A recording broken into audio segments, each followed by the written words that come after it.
Hi friends, welcome to Kiran trends Telugu YouTube channel. ముందుగా ఈ వీడియోకి లైక్ చేయండి. చింటూని స్కూల్ దగ్గర దింపడానికి వచ్చి సత్యానికి అడ్డంగా దొరికిపోయిన రోహిణి. చింటూ నీతో అసలు ఎందుకున్నాడు అని చెప్పేసి బాలువాళ్లు అడగడంతోటి షాక్లో రోహిణి మావయ్య నన్ను క్షమించండి అని బతిమిలాడుతుంది రోహిణి. అసలు ఇదంతా ఎలా జరగబోతుందో తెలుసుకోవాలనుకుంటే ఇప్పుడే మా ఛానల్ తప్పకుండా సబ్స్క్రైబ్ చేసుకొని మా వీడియోని ఒక లైక్ చేయండి. పక్కనే ఉన్న గంట సింబల్ మీద క్లిక్ చేసి నోటిఫికేషన్స్ ఆన్లో పెట్టుకోండి. అప్పుడే మేము చేసే వీడియోలు మీకు రోజూ వస్తుంటాయి. ఇక సత్యమైతే ఇంటికొచ్చేస్తాడు జాబ్ రావడంతోటి. రే, నాకు జాబ్ వచ్చిందిరా అని చెప్పేసి ఇక సత్యమైతే ఇంటికొచ్చి చెప్తుంటే, అవునా నాన్నా, కాని ఎందుకు నాన్నా, వద్దంటే మాట వినవేంటి నాన్న నువ్వు అని చెప్పేసి ఇక బాలు అడుగుతుంటే, రే, తప్పేముందిరా, చేస్తే తప్పేముంది చెప్పు, నువ్వంతలా ఫీలవ్వాల్సిన అవసరం లేదు. నీకంటూ కొంచెం సాయం చేద్దామని నా మనసుకు కనిపిస్తుంది. తండ్రిగా నువ్వు నాకు వెళ్ళొద్దు అని చెప్తే ఎందుకు నాన్నా వెళ్తున్నావు?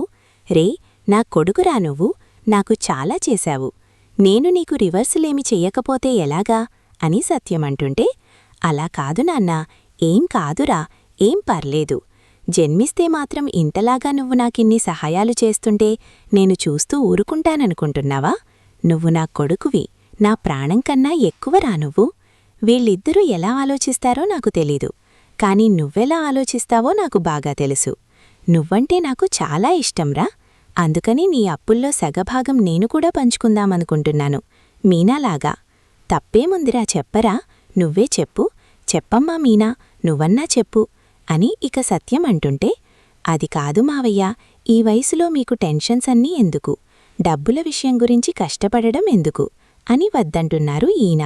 అంతే మావయ్య అని మీనా అంటుంటే, వాడి ఏమనుకున్నా పర్నేదమ్మా, నాకు మాత్రం వాడంటే నాకు చాలా గౌరవముంది, ఇష్టముంది. వీడు చేసే పనులు నాకు చాలా ఇష్టం. వీడిప్పుడు ఇష్టపడి అప్పులు తీరుస్తూ నెలకి ఇంతలా వడ్డీలు కడుతూ ఉంటే నేను చూస్తూ ఎలా ఊరుకుంటాననుకున్నావు? వాడంత కష్టపడుతుంటే నేను ఎలా ఊరుకుంటాను? వీళ్లకిలాగా వాళ్ళమ్మకిలాగా నాకు వీడిమీద ప్రేమ లేదు అనుకుంటున్నావా? వీళ్ళిద్దరికన్నా నాకు తెలిసి వీడే ఎక్కువ కష్టపడిన జీవి. చిన్నప్పట్నుంచి వీడు చాలా కష్టపడ్డారు. మనోజ్గాడిలాగా ఎప్పుడూ అలా బద్దకిష్టిలా లేడు. ఎవరూ వీడిని అలా చూసుకోలేదు. చిన్నప్పట్నుంచి కష్టంతోనే పెరిగాడు. అలాంటిది వీడిప్పుడు ఇలా చేస్తాడని చెప్పేసి నేను ఇలా కష్టపడుతుంటే నేను చూస్తూ ఊరుకోలేనమ్మా. అందుకే జాయిన్ అయ్యాను స్కూల్లో. ఇప్పుడింకా మీరేం మాట్లాడడానికి వీల్లేదు అని చెప్పేసి సత్యమంటుంటే, అయ్యో మావయ్య, ఇంకా చాలు, వద్దమ్మా అని చెప్పేసి ఇక సత్యం అంటాడు. సరే మీనా, నాన్న ఇంకా పట్టుదలే పట్టారంటే వదలరని తెలుసు కదా, ఇక వదిలేయ్, మనమే చూసుకుందాంలే నాన్నని, ఎళ్లనివ్వకుండా ఆపేద్దాం సరేనా అని చెప్పేసి ఇక బాలు అంటుంటే, సరే సరే, ఏదో ఒకటి చేద్దాంలే అని చెప్పేసి ఇక మీనా అంటుంది, మీరేం చేసినా నేను మాననురా. మీరు చూసుకోండి జాగ్రత్తగా. నేను నీ అప్పులు తీయడానికి నా వంతుల సాయం నేను చేస్తాను అని చెప్పేసి ఇక సత్యం అంటుంటే, సరే నాన్నా, ఇక నేను ఆపలేము కదా, నీ ఇష్టం, వెళ్ళు, కాని కష్టపడకు సరేనా? సాయంత్రం ఒకవేళ నీకేమైనా దొరకపోయినా నువ్వు ఆటోలో రాకు, నాకు ఫోన్ చేయి, నేను వచ్చి తీసుకొస్తానింటికి, సరేనా నాన్నా అని ఇక బాలు అంటుంటే, సరేనరా అనిక సత్యమైతే లోపలికి వెళ్ళిపోతాడు. ఇక ఆ ప్రేమ చూసి ప్రభావతి అయితే కుళ్ళుకుంటుంది. ఛీ, వీడు వీళ్ల నాన్నమీద ఇంత ప్రేమ చూపిస్తున్నాడు. మనోజ్గాడు నామీద ఒక్కసారి కూడా ప్రేమ చూపించలేదు. ఏంటో వీడు చిన్నప్పుడు ఆ తప్పు చేయకపోయుంటే నా ముద్దుల కొడుకుగా వీడే ఉండేవాడేమో. సర్లే, ఇంకేం చేస్తాము, వీడు తప్పు చేశాక ఇక వాడితో మాట్లాడడం మానేశాక ఇలాంటివేం చేయకూడదులే అని చెప్పేసి ఇక ప్రభావతి అయితే మనసులో అనుకొని అక్కడ్నుంచి వెళ్ళిపోతుంది. ఏవండి మామయ్యగారు, ఈ వయసులో పనిచేయడం అవసరమంటారా అని మీనా అడుగుతుంటే, చెప్పాం కదా మీనా, మరి సాయి సత్తులో అని చెప్పాము. అయినా ఆయన మాట వినకపోతే ఏం చేస్తాం చెప్పు.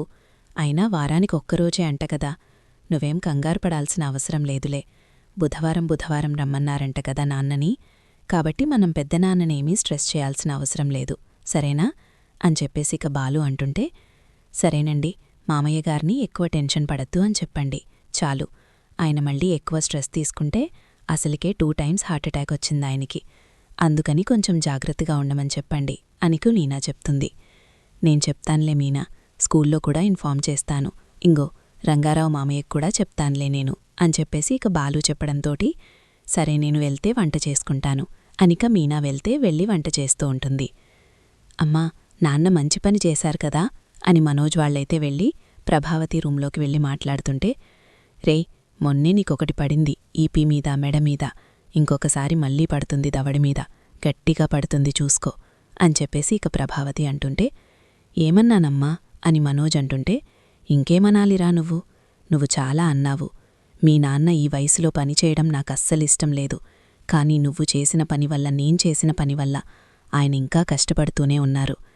నువ్వు దొంగ, నేనేం చేశానమ్మా నీకు అని మనోజ్ అంటుంటే, నువ్వు డబ్బులు దొంగతనం చేసిన మీ ఎవరికీ ఇచ్చినప్పుడు లేదురా, ఆ డబ్బుల్లేకే కదా ఇప్పుడు మీ నాన్న ఇంత కష్టపడాల్సొస్తుంది. ఆ డబ్బులే ఉంటే ఇప్పుడు ఎవరూ అప్పు చేయాల్సిన అవసరం లేకుండా పోయేది. నేను ఎవరి డబ్బుల కోసం ఆశించుకుంటూ ఉండేదాన్ని. చూశావా ఇలా అయ్యిందో? ఇప్పుడు నీకా డబ్బులు పోవడం వల్లే కదా, 40 లక్షలు పోవడం వల్లే కదా అంతా జరిగింది అని చెప్పేసి ఇక ప్రభావతి అంటుంటే, ఏంటమ్మా నువ్వు చేసిన దొంగతనానికి నన్నంటావేంటి? రేయ్ నన్నంటావేంటిరా? నేను దొంగతనం చేశానా? మరి కాకపోతే మీనా వాళ్ల తమ్ముడిమీద కేసెంతో అసలు వెనక్కెందుకు తీసుకున్నావు నువ్వు? డబ్బులు కాసపడే వెనక్కి తీసుకున్నావు కదా. నీ బుద్ధిలే నాకొచ్చాయి. నేనందుకనే వాళ్ల లవర్కి డబ్బులిచ్చేశాను. అంత నాకిష్టం కాబట్టి డబ్బులిచ్చాను. అలా మళ్ళీ ఇక ఎవరన్నా ఇస్తే నీ దగ్గర్నుంచి తీసుకోవడమో, ఎవరి దగ్గర దొంగతనం చేయడమో అన్నీ నీ బుద్ధిలే కదమ్మా నాకొచ్చాయి అని మనోజ్ అంటుంటే, రేయ్ నోరు మూయిరా యాదవా, నా బుద్ధిలే అంటావా? నేను ఒకళ్ళకెవరికి పడితే వాళ్లకి డబ్బులివ్వన్రా. నేను నాకు ప్రాణమనిపించే వాళ్లకిస్తాను. నువ్వు నాకు చాలా ఇష్టం కాబట్టి నేను నీకు డబ్బులిచ్చాను. కానీ నువ్వు ఛీ నన్ను ఇలా తీసి పాడేస్తావని ఎప్పుడూ అనుకోలేదు. ఇంకొకసారి మీ నాన్న గురించి మాత్రం తక్కువ చేసి మాట్లాడావంటే నీకు మర్యాద దక్కదురా అని చెప్పేసి ఇక ప్రభావతి అంటుంటే, మనోజ్ నువ్వు ఊరుకో, నీకసలికే మాట్లాడడం రాదత్తయ్యా, తప్పుగా అనుకోకండి. మనోజేంటంటే మావయ్య అలా ఖాళీగా ఉండడమెందుకులే, ఇలా పనిచేసుకుంటే సరిపోతుంది కదా, మా మావయ్యగారికి కూడా టైంపాస్ అవుతుందని అదే ఉద్దేశంతోనే అన్నాడండి అని చెప్పేసి ఇక రోహిణి అంటుంటే, రోహిణి వాడికైతే తెలీదు కాబట్టి అనుకోవచ్చు, నువ్వు వాడికి సపోర్ట్ చేస్తూ మాట్లాడకమ్మా. ప్రతీదీ సపోర్ట్ చేస్తుంటే వాడికేమీ తెలియకుండా పోతుంది. అసలు ఎలా తయారయ్యాడో చూసావా అని చెప్పేసి ఇక ప్రభావతి అంటుంటే, అత్తయ్యా నేను చూసుకుంటాను, మనోజ్కి మాట్లాడడం రాదు, ఇంక ఏం చెప్పలేం మనం, కాబట్టి నేను చూసుకుంటానత్తయ్యా అని చెప్పేసి ఇక రోహిణి అంటుంది. సరే అమ్మా నువ్వే చూసుకో, వీణ్ణిగాని వాళ్ల నాన్న దగ్గరికి తీసుకెళ్ళి ఇలా వాగేలా చెయ్యకు. ఆ బాలుగాడు విన్నాడంటే వచ్చి ఒకటి పీకుతాడు, అర్థమవుతుందా? జాగ్రత్తగా ఉండమని చెప్పు. వీణ్ణి కూడా అక్కడికి వెళ్ళి ఏం వాగకుండా సైలెంట్గా ఉండమని చెప్పు. వాళ్ల నాన్నగారు కనిపిస్తే మళ్ళీ సిగ్గులేకుండా తమ్ముడు చేతిలో దెబ్బలు తింటాడు అని ప్రభావతి అంటుంటే, అని ఇక మనోజైతే అలా కూర్చుని ఉంటాడు. ఇక అక్కడనుంచి ఇద్దరూ లోపలికైతే రూంలోకి వెళ్ళిపోతారు. ఏంటి మనోజ్, నీకు మాట్లాడడం తెలీదా? ఎందుకలా ఎలా పడితే అలా మాట్లాడుతూ ఉంటావు? ఇందాక నిన్నే కదా, మొన్న 2 రోజుల నుంచి దెబ్బలు తింటూనే ఉన్నావు. ఇవాళ కూడా కాస్త ఉంటే కొట్టేవాళ్లత్తయ్య. ఏం మాట్లాడడం రాకపోతే సైలెంట్గా ఉండొచ్చు కదా. ఎవరైనా మనిషి పెద్ద వయస్సు వచ్చాక కష్టపడితే ఇంట్లో ఎవరికీ నచ్చదు. నువ్వేంటి ఆ జాబొస్తది ఈ జాబొస్తది, అలా చేస్తారు ఇలా చేస్తారు, ఇలా డబ్బులొస్తాయని చెప్పేసి నువ్వెందుకలా మాట్లాడుతున్నావు మనోజ్? నీకు ఎన్నిసార్లు చెప్పిన మాట అర్థం కాదా నీకు అని చెప్పేసి ఇక రోహిణి అంటుంటే, అయ్యో నేను తప్పేం మాట్లాడను రోహిణి, అందరూ నన్ను తప్పంటారు, ఆఖరికి నువ్వు కూడా నన్నే తప్పంటున్నావా అని మనోజ్ అడుగుతుంటే, తప్పు నీని కాకపోతే నాది, నీకు సపోర్ట్ చేస్తూ అత్తయ్య దగ్గర మాట్లాడను చూడు, అత్తయ్యగారి దగ్గర నా పరువు కూడా పోయింది. షీ నీకెప్పుడు సపోర్ట్ చేయకూడదు మనోజ్ అని చెప్పేసి ఇక రోహిణి అనేసి అక్కడనుంచి వెళ్ళిపోతుంది. ఏంటో అందరూ నన్నే అంటారు అని ఇక మనోజైతే మనసులో అనుకుంటాడు. ఇక సత్యమైతే ఫుల్లుగా రెడీ అయిపోయి ఇక బుధవారం రావడంతోటి క్యారేజ్ పట్టుకుని వెళ్లబోతుంటే అప్పుడే ఇక బాలు వస్తాడు. నాన్నా ఎక్కడికి, స్కూల్కి వెళ్తున్నారా? అవునురా, ఇవాళ్లే బుధవారం, వారం వారం ఒకసారే కదరా, ఎందుకురా మొహం అలా పెడతావు అని సత్యం అడుగుతుంటే, అది కాదు నాన్నా, నువ్వు వెళ్లడం నాకస్సలిష్టం లేదు, ఈ వయస్సులో కష్టపడడం ఇంకా ఇష్టం లేదు, కానీ నేను చెప్తున్నా నువ్వు మాట వినడం లేదు కదా. మీనా మంచిగా హెల్తీ ఫుడ్ పెట్టావా క్యారేజ్లో అని బాలు అడుగుతుంటే, అవునండి, అన్నీ మావయ్యగారికి ఇష్టమైనవే పెట్టాను, క్యారేజ్ పెట్టి పొద్దున్నే వేడివేడిగా చేసి పెట్టాను, హాయిగా హ్యాపీగా స్కూల్కి వెళ్ళాక తినండి, అది హాట్ బాక్స్ కాబట్టి హాట్ క్యారేజ్ కాబట్టి మధ్యాహ్నం దాకా వేడి అలానే ఉంటుంది, మీరు చల్లారిపోయిన అన్నం తినాల్సిన అవసరం లేదు మావయ్యగారు. జాగ్రత్తగా ఉండండి, హెల్దీ ఫుడ్ తినండి, హార్ట్ జాగ్రత్తగా చూసుకోండి అని మీనా చెప్తుంటే, అబ్బబ్బబ్బా మీనా, నీలాంటి వైఫ్ దొరకడం నాకదృష్టం తెలియదు కాని నీలా కోడలు దొరకడం మా నాన్న అదృష్టం అని చెప్పేసి అనుకోవాలి తెలుసా. నిజంగా వారానికి ఒక్కరోజు పనికి వెళ్తున్న నాకోసం ఇంతలా ఆలోచిస్తున్నావా అమ్మా మీనా? నువ్వు చాలా థ్యాంక్స్ అమ్మా. నీలాంటి కోడలు మళ్ళీ జన్మలో నాకు రావాలని కోరుకుంటున్నాను. సరే మీనా, మేం వెళ్తాము అని చెప్పేసి ఇక సత్యం వెళ్లబోతుంటే, ఏవండి వద్దండి అని ప్రభావతి అంటుంది. ఏంటి లక్షావతి, నువ్వే వద్దంటున్నావా? మా నాన్నని వెళ్లకుండా ఆపేస్తున్నావా ఏంటి నువ్వే అని బాలు అంటుంటే, రే నోర్మీరా, ఈ వయసులో ఆయన కష్టపడడం మాత్రం నాకైనా ఇష్టమేంటి? ఆయన ఇన్ని సంవత్సరాల్నుంచి చాలా కష్టపడి మనందర్నీ పెంచారు. ఇంత పెద్దవాళ్లని చేసి ప్రయోజకులను చేసిన తర్వాత కూడా ఆయన కష్టపడాలి అంటే నాకాయన చూస్తుంటే మనసొప్పడం లేదురా అని ప్రభావతి అంటుంటే, అరే మీ అమ్మకి చెప్పరా అలా బాధపడొద్దని అని చెప్పేసి ఇక సత్యం అంటుంటే, ఆ ముక్క ఏదైతే మీరే చెప్పొచ్చు కదా, నేను చెప్పలేను ప్రభా, నేను చెప్తే మళ్ళీ నాకు బాధ వస్తుంది. అందుకని సరే ఏం బాధపడకు, ఏమీ వారం మొత్తం కష్టపడట్లేదు కదా, నేనివాళ ఒక్కరోజే, వారానికి ఒక్కరోజే అని చెప్పాడాయన. ఇప్పుడెందుకని అంత టెన్షన్ పడిపోతున్నారు? నన్ను వెళ్ళనివ్వండి అని చెప్పేసి ఇక ఆనందంగా పంపండి అని సత్యం అంటుంటే, సరేనా అన్నాదా, నేను తీసుకువెళ్తాను స్కూల్ దగ్గరికి అని ఇక బాలు అయితే తీసుకువెళ్లబోతుంటే, రే నీకెందుకురా శ్రమ, ఏమీ అవసరం లేదు అని చెప్పేసి ఇక సత్యం అంటాడు. నాన్నా, ఈ పని అన్నా నన్ను చేయనివ్వు, వారానికి ఒకసారే కాబట్టి నేనైనా తీసుకెళ్ళి నేను స్కూల్ దగ్గర దింపుతాను. సాయంత్రం ఒకవేళ కుదిరితే నేనే వచ్చి ఇంటి దగ్గరికి తీసుకొస్తాను. ప్లీజ్ నాన్నా, ఇది మాత్రం కాదనకు. వెళ్ళొద్దు అంటే ఎలాగో నా మాట నువ్వు వినడం లేదు, కనీసం ఏదైనా నా మాట విను నాన్నా అని చెప్పేసి ఇక బాలు అంటాడు. సరేరా అయితే పద కార్తీక్, ఎక్కుతాను అని చెప్పేసి ఇంక ఇంట్లో వాళ్లందరికీ బాయి చెప్పేసి కారైతే ఎక్కుతాడు సత్యం. అమ్మయ్య, ఇక్కడ పని అయిపోయింది. ఇప్పుడు నేను చింటుగడి దగ్గరికి వెళ్ళి స్కూల్లో తీసుకెళ్లి జాయిన్ చేయాలి.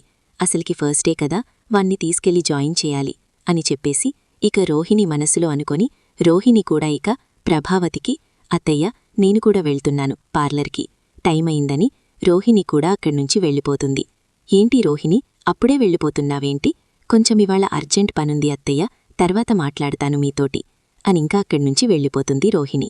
అయితే అమ్మా చింటూ ఏడి, రెడీ చేసేశావా అనిక్క రోహిణి అయితే ఇంటికి వెళ్ళి అడిగేసరికి, రెడీగా ఉన్నాడే, ఇదిగో తీసుకువెళ్ళు, బ్యాగన్నీ సర్దేశాను, తీసుకువెళ్ళు అని చెప్పేసి ఇక సుగుణమ్మ అంటుంటే, సరే అమ్మా, అసలికివాళ ఫస్ట్ డే కదా, వీడు లేట్ అవ్వకూడదు, అందుకని చూసుకుంటున్నాను అని చెప్పేసి రోహిణి అంటుంటే, సరే సరే, అందుకే కొంచెం త్వరగా వచ్చావని నాకర్థమైందిలే.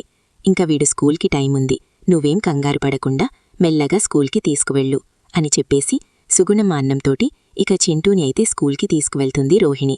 ఇక స్కూలైతే ఆర్డర్లో ఎక్కి వెళ్తారు. ఇక బాలు అయితే సత్యం అక్కడే దింపేసి ఇక సత్యంతో మాట్లాడుతూ ఉంటాడు. నాన్నా, ప్లీజ్ నాన్నా, నీకేమన్నా ఎక్కువ స్ట్రెస్ కింద అనిపించినా, గుండెల్లో నొప్పి కింద అనిపించినా వెంటనే నాకు చెప్పు, సరేనా? అబ్బా బాలు, వదిలేయిరా, ఎన్నిసార్లు చెప్పాను, అంత వీక్ గుండి కాదని మీ నాన్నది. సంవత్సరాలు ఇంత తట్టుకున్నాను మీ అమ్మని. నేను మీ అమ్మ చేసిన మోసాలన్నీ మొత్తం నా గుండె తట్టుకోగలిగింది. అలాంటిది నీకోసం ఇంత ప్రేమగా చేస్తున్న ఉద్యోగం తట్టుకోలేనా నేను? ఎందుకురా అలా మాట్లాడతావు? వాళ్ళు ఏం భయపడక అని చెప్తుంటే మాట వినవేంటి నువ్వు అనికా? సత్యం అనేసరికి, సరే సరే నాన్న, ఇంకేం మాట్లాడను అనికా సత్యం మరియు బాలు మాట్లాడుకుంటుంటే అప్పుడే ఇక రోహిణి అయితే చింటూని తీసుకొని ఆటలో దిగి స్కూల్లోకి వస్తుంది. ఇక చింటూనైతే చూసిన సత్యమైతే, ఆ చింటూ కదరా అని సత్యం అడిగేసరికి, అవును నాన్న, చింటూనే అని చెప్పేసి బాలు అంటాడు. ఏంట్రా ఇది, తనెందుకు తీసుకొస్తుంది, రోహిణి ఎందుకు తీసుకొస్తుంది ఇక్కడికి? పార్లర్కి వెళ్తాను అని చెప్పినట్టుంది పొద్దున్న మీ అమ్మతోటి, సడన్గా ఇక్కడికెందుకొచ్చిందిరే, ఒకసారి ఆపనా అని సత్యం అడిగేసరికి, ఆపు నాన్న, నేనాపుతాను, నువ్వవ్వకపోతే అనిక పార్లరమ్మా అని పిలుస్తాడు బాలు అయితే. ఇక చింటూని పట్టుకొని లోపలికి వస్తుంది రోహిణి అయితే. ఒక్కసారిగా చూసి షాక్ అయిపోతుంది. ఏంటి వీళ్ళున్నారేంటి ఇక్కడ అంటే, మావా ఇదే స్కూలా, అయిపోయింది నా పని, అడ్డంగా బుక్కైపోయాను అని మనసులో అనుకుంటుంది ఇక రోహిణి అయితే. అరే చింటూ, నువ్వెందుకురా ఈవిడితో వస్తున్నావు? అసలు నువ్వెందుకు తీసుకుని వస్తున్నావు పార్లరమ్మా? వీళ్ళెక్కడున్నారో నాక్కూడా తెలీదు అలాంటిది నీకెలా తెలుసు? నేను నిన్న కాల్ చేస్తే ఇల్లు మా అత్త మారిపోయారు, ఇక్కడ్నుంచి లేరు అని చెప్పేసి ఏదేదో కహానీలు చెప్పా. ఆవిడ వాళ్ల కూతురు చెప్పొద్దని చెప్పిందని కూడా చెప్పారు. అంటే వాళ్ల కూతురు నువ్వైనా ఏంటి కొంపతీసి? అనికా బాలు అడిగేసాగి. ఛే, వాళ్ల కూతురు నేనెందుకవుతాను బాలు? దారిలో కనిపించాడు. ఆడోళ్లు నాతో పాటు కూర్చున్నాడు. ఇక్కడే కదా స్కూల్. పాపం పిల్లవాన్ని దింపేద్దామని దింపడానికి తీసుకొచ్చాను అంతే అనికా రోహిణి చెప్పడంతోటి. అవునా, అంతేనా? నిజం చెప్పు, అబద్ధాలాడకు అని చెప్పేసి ఇక బాలు అడిగేసరికి, నిజం బాలు, అబద్ధాలు చెప్పాల్సిన అవసరం నాకేంటి? కావాలంటే చింటూని అడుగు అని ఇక చింటూని అడగమంటుంది రోహిణి. అవును, ఈవిడ నాకు ఆటోలో కనిపించారు. స్కూల్ దగ్గర దింపుతానన్నారు. నాకు తోడుగా వస్తా అన్నారు. అందుకని రమ్మన్నాను. నాకు కొంచెం భయం, ఫస్ట్ డే కదా స్కూల్. మా బామ్మ ఏమో రాలేదు. అందుకని నేను ఈవిడిని రమ్మని పిలిచాను అంతే అంకుల్ అని చింటూ చెప్పడంతోటి, అమ్మా బతికించావురా బాబూ చింటూ అని మనసులో అనుకుంటుంది రోహిణి. అయ్యయ్యో, మరి మీ మామ ఎందుకు రాలేదురా? అయినా రోహిణి తీసుకొచ్చింది సరే, ఆటోలో కలిసామంటున్నారు. కాని ఇటుపక్కన నీకేం పని ఉంది పార్లరమ్మా? నీకు పార్లర్ అటు సైడ్ కదా అని వాళ్ళడిగేసరికి, నాకు క్లయింట్ ఉన్నారులే బాలు, క్లయింట్ దగ్గరికి వెళ్లడానికి వచ్చాను అంతే. అవునా, నీకు వీళ్లంటే ఇష్టముండదు కదా? అయినా సరే వీడిని స్కూల్లో దింపుతున్నావంటే నీలో మారిపోచ్చి ఉంది అని చెప్పేసి బాలు అంటుంటే, అవును అవును అని చెప్పేసి ఇక రోహిణి అయితే టెన్షన్గా మాట్లాడుతూ ఉంటుంది. అప్పుడే ఒక టీచరొచ్చి, నిన్నే కదండి బాబుని మీరు స్కూల్లో జాయిన్ చేశారు అని వచ్చి అడిగేసరికి అని చెప్పేసి ఇక ఒక్కసారిగా షాక్ అయిపోతుంది రోహిణి అయితే. అవునండి, వీళ్ల బామ్మగారొచ్చారు, వీళ్ల బామ్మగారొచ్చారు అని కవర్ చేస్తుంది ఇక రోహిణి అయితే. అదేంటి మీరు ఆవిడ తను ముగ్గురూ వచ్చారు కదా అని టీచర్ అడిగేసి, ఇక సరేలే నేను తప్పుగా గుర్తుపట్టుంటాను అని అక్కడ్నుంచి వెళ్ళిపోతుందిక. టీచర్, ఏంటి పాదరమ్మా, నువ్వెందుకొచ్చావు? అయినా నువ్వెందుకొస్తావిక్కడికి అని ఇక బాలు అడిగేసరికి, అది నేను రాలేదు టీచర్, తప్పుగా గుర్తుపెట్టుకున్నట్టుంది. వాళ్ల బామ్మగారు వీడు నేనొచ్చారంట. ఈ వాళ్ళు నన్ను చూసి నేన్కూడా వచ్చానేమో అనుకుంటున్నట్టుంది. వాళ్ళు నువ్వేమీ కంగారుపడకు, అర్థమైందా? నువ్వు లోపలికి వెళ్ళి చింటూ అని చెప్పేసి ఇక లోపలికైతే పంపేస్తుంది చింటూని రోహిణి. సరే మావయ్య, బాలు నేను వెళ్తాను అని అక్కడ్నుంచిక రోహిణి వెళ్ళిపోతుంది. ఇదేదో తేడాగా ఉందే, రోహిణి ఏదో దాస్తోంది, కావాలని అబద్ధాలాడుతుంది, ఏదో ఖచ్చితంగా దాస్తుంది, తెలుసుకోవాలి. దీని మాటలు చాలా వెరైటీగా మాట్లాడుతుంది. చింటూ కూడా కావాలని ఏదో అబద్ధాలు చెప్పాలన్నట్టు చెప్తున్నాడు. చింటూ మొహంలో అబద్ధం చెప్తున్నట్టు నాకు ఈజీగా కనిపించేస్తుంది. అలాగే పాదిరమ్మ కూడా అబద్ధం చెప్తుందని నాకీజీగా తెలిసిపోతుంది. ఏంటిది, ఏం చేస్తున్నారు వీళ్ళు అని చెప్పేసి ఇక మనసులో అయితే అనుకుంటుంది బాలు. అయితే అనుకుంటాడు, రే నీకేమైనా తేడాగా ఉందా అని సత్యం అడిగేసరికి, అవునన్నా, నాకొంచెం తేడాగానే ఉంది. అసలు పాదరమ్మ చింటూనిక్కడికి తీసుకురావడమేంటి? చింటూ వాళ్ళసలిక్కడ ఉండట్లేదు కదా, అసలు చింటూ ఈ స్కూల్ జాయిన్ అవడమేంటి? నేను ఈ కంగారులో పాదరమ్మని చింటూతో చూసి ఇవన్నీ అడగడమే మర్చిపోయాను. చింటూనొకసారి ఇవన్నీ కనుక్కోవాలి. అసలు వీళ్ళు ఎక్కడుంటున్నారు, ఏం చేస్తున్నారు, ఎందుకని ఇల్లు మొత్తం ఊరు మొత్తం వదిలేసి వచ్చేశారు అన్నీ తెలుసుకోవాలి. కావాలని పాదరమ్మ ఇక్కడికి ఎందుకు తీసుకొచ్చింది?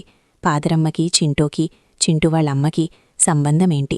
ఇవన్నీ తెలుసుకుంటాన్నాన్న అని చెప్పేసి ఇక బాలు అంటుంటే, అంటే సరేరా, ఆ లేనిపోనివాని తనలో పెట్టుకోకు, ముందు మీనా గురించి, అప్పులు ఎలా తీర్చాలో వాటి గురించి ఆలోచించు అని సత్యం వెళ్ళిపోతాడు. ఏంటి, పాదరమ్మ మీద డౌట్గా ఉంది నాకు. నిజంగా చింటూ తనకి చుట్టాలవుతారా? పాదరమ్మ మలేషియాలో పెరిగింది కదా, కాని ఎందుకని ఇక్కడే పెరిగిన దాంట్లో కనిపిస్తుంది నాకు. చింటూ కూడా వాళ్ళ అమ్మతో ఉన్నట్టు చాలా క్లోజ్గా ఉన్నాడు పాదరమ్మతోటి. ఆట దిగుతున్నప్పుడు చూశాను, చాలా ప్రేమగా హ్యాపీగా నడుచుకుంటూ వచ్చారు వాళ్ళ స్కూల్లోకి. నాకేదో డౌట్ కొడుతుంది. ఈ ఖచ్చితంగా రోహిణి పాదరమ్మ మీద చేసే ఉంటుంది.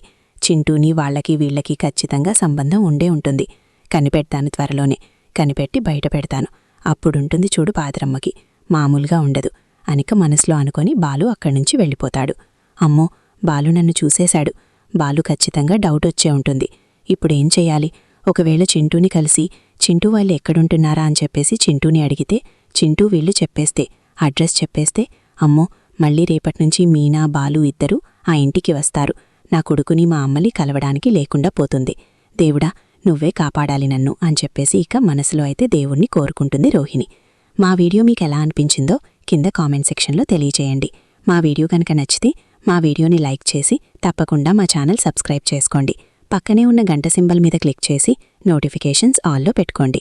అప్పుడే మేం చేసే వీడియోలు మీకు రోజూ వస్తుంటాయి. ఈ వీడియోని చివరి వరకు చూసినందుకు చాలా చాలా ధన్యవాదములు. Bye friends.